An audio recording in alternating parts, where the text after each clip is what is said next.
Good morning, you guys. All right, so I'm making these videos. I'm recording them so that we have a resource to use if you guys want to teach this to your team. But as I said, we are not going to have our weekly Monday night calls anymore for so many reasons. But mostly, I want to make sure that we are using our time efficiently.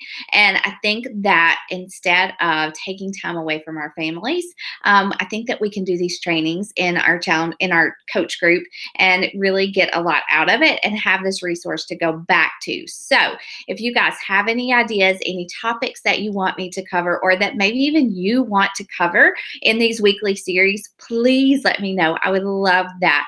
But I do plan to have a monthly power hour for our team, as well as a monthly just kind of check-in team call, like on a Saturday morning or something, if you guys want to do that. I think that's very healthy for us because I want us to keep our focus on Christ, and I want us to keep our focus on our mission, which is to help other women and men lead healthy and fulfilling lives. But we know that's just not physical, it's spiritual and mental as well. And so our job as coaches, my mission is to empower other women to realize that they can start with small changes. They can become the best version of themselves, and it doesn't happen overnight, but that we can help them by sharing what's worked for us and sharing our story and putting it all out there and inviting people to do what we are doing through our challenge groups, right? And so that is where it starts. This week, I wanted to talk to you guys about sharing your story, because honestly, there are so many coaches out there who are just throwing up sweaty selfies. They are just throwing up pictures of their Shakeology. They are just like posting transformation photos and doing an invitation, but you don't really know who they are. You don't really connect with who they are as an individual. And I don't want that for our team. I want our team to be filled with women who are bold, who are courageous, and who are not afraid to share where we've come from and where we're going. Both are very important. And so today I've given you in this post, there's a Google Doc to a list of questions that I want you to answer.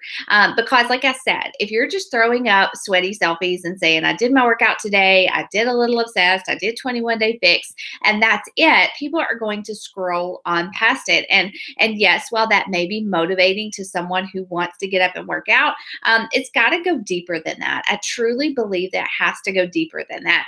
And so even before, okay, so I planned to do this series last week, but as I was sitting in church on Sunday, my pastor was speaking on the parable of the talents. It's from Matthew chapter 25. I think it's verses 14 through 30. And it's all about how the master gave his workers these talents to use and to multiply, to take this money and to make more with it, to do more with it. And that really hit home with me when I was thinking about our obligation and our testimony and our what we do as coaches. Yes, we earn an income. Yes, we run challenge groups. We grow a team. But our job is to minister to other women and inspire other people by doing that with what God has given us.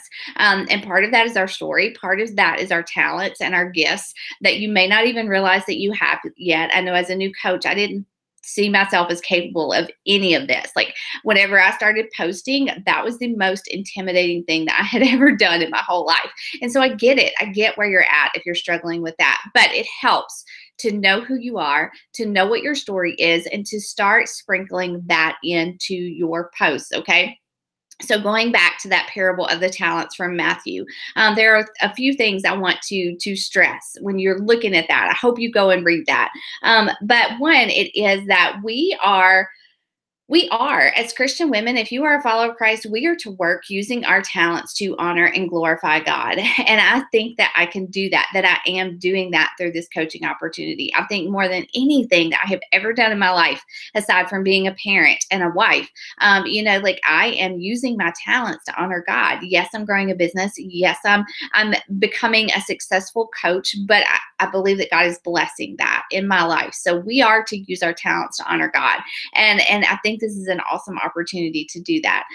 Secondly, God always gives us what we need. God doesn't just say, okay, Rachel, go be a coach, but I'm not going to equip you with the tools that you need to do that. No, he's going to give me what I need. And part of that is courage and strength, right? Do I have to show up? Do I have to do the work? Yes, absolutely. But God is going to give me what I need to do this, and he will you as well. And lastly, we do work to honor God. We do work to honor God. Yes, I'm blessed by this. I have an income. I have rank and recognition and an awesome team and awesome challengers. But ultimately, my goal is to honor God with what he has given me. And so, like I said, there's so many just plain old like selfies out there, and we want to be different. We want to inspire women with the story, good or bad, struggles, obstacles, overcoming. Whatever your story is, you can use it to help other women. And that's what I want us to do. And so I want you to look at that Google Doc today. I want you to think about it. I want you to pray about it. And I want you to really dig deep and write out what your story is. And what you will start to do is you will start to take bits and pieces of that. And so when you do a sweaty selfie, when you work out in the morning and you're like, oh my gosh, like I totally used to be that girl that hit the snooze button every single morning, said I was going to work out. I did never do it. And here I am today showing up by the grace of God, because of the accountability in my challenge groups. What is your struggle? What do you struggle with when it comes to health and fitness? That's a post that someone could relate to, and you're also engaging them with a question, okay? But if you don't know where you come from, if you don't know what your struggles are, if you don't identify them and make a list, it's really hard to start to share those types of things in your post. So some questions I've given you a lot of questions actually. It's going to take you a minute to fill it out, but hopefully it'll give you a lot of good triggers for sharing in the future. Who are you? Who were you before you became a challenger or a coach? What were some of your biggest struggles? Things like what drew you in? When you saw your coach, what was she saying and posting that made you want to join her challenge group? You got to think about that and start to incorporate those things into your own posts and stories and invites and things like that. So hopefully this will help you get started. And as we go throughout the week, you're actually going to hear from some other coaches on our team and maybe some coaches not on our team who shared their stories well and effectively. And they're going to share some tips with you as well. But each day there's going to be a challenge. And I'm going to push you guys a little bit further. And I really am prayerful that this will help you guys kind of get outside your comfort zone, get outside your bubble, push yourself a little harder, and reach more people with this opportunity and with who you are as an individual and a coach. Okay. So post below when you're done, when you filled out or answered those questions. You can do it on a sheet of paper. You can make your own Google Doc. It doesn't matter, but make sure you keep it. You archive those answers somewhere. Okay. Have a good day, guys. Bye.